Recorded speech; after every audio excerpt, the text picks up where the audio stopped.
It's time for Digital Ideas. I'm Mike Yeomans, and I'm on the phone with Tony Corliss, who's with Alcatel-Lucent. And some might say Tony has his head in the clouds. Is that fair, Tony?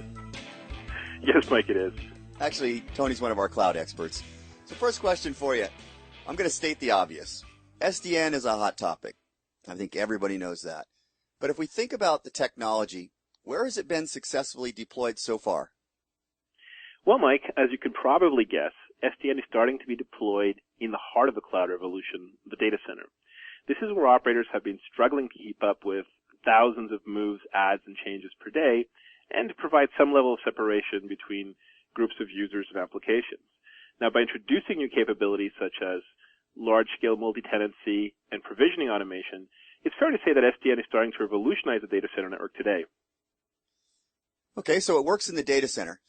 But is it going to be easy to now deploy SDN in the metro and wide area network? And one more part of that question, what challenges will service providers face? It's looking like applying SDN to the MAN and WAN will not be as fast, nor will it be as easy as it was for the data center.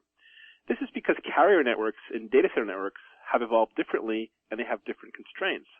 Take provisioning, for instance. Whereas most connections are manually stitched together in the backroom of data centers, MAN and WAN service provisioning has been automated for many years. They've been delivering large-scale services.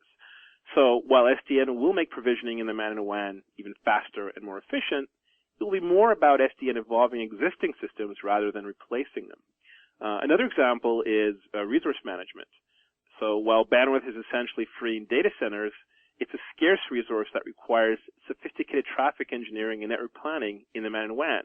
Now, SDN will make resource management in the network more real-time so it can keep up with the cloud, but again, it will have to work in conjunction with rather than replace today's existing processes.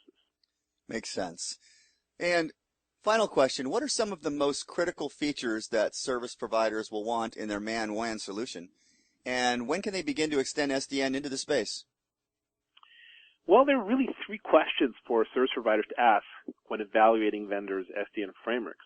The first is, will your SDN framework make MAN-WAN provisioning easier, faster, and more portable so that I can innovate quickly and deliver services instantly? Now, this requires need-driven, policy-based provisioning and a standards-based way of simplifying or abstracting the network so it's easy to consume for applications.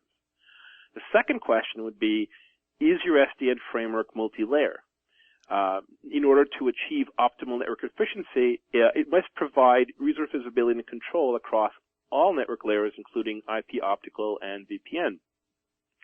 And the final question would be, especially for those service providers with cloud aspirations, does your SDN framework support both data center and the MAN and WAN? This is because only a unified SDN framework can introduce applications, data center applications, into the MAN and WAN quickly and efficiently, thereby igniting the competitive advantage of end-to-end solution providers. Tony, where can people find out more information about this?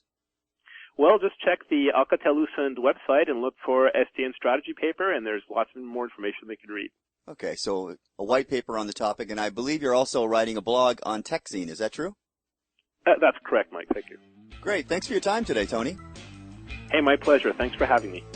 That was Tony Corliss from Alcatel-Lucent. This has been Digital Ideas. Thanks for tuning in.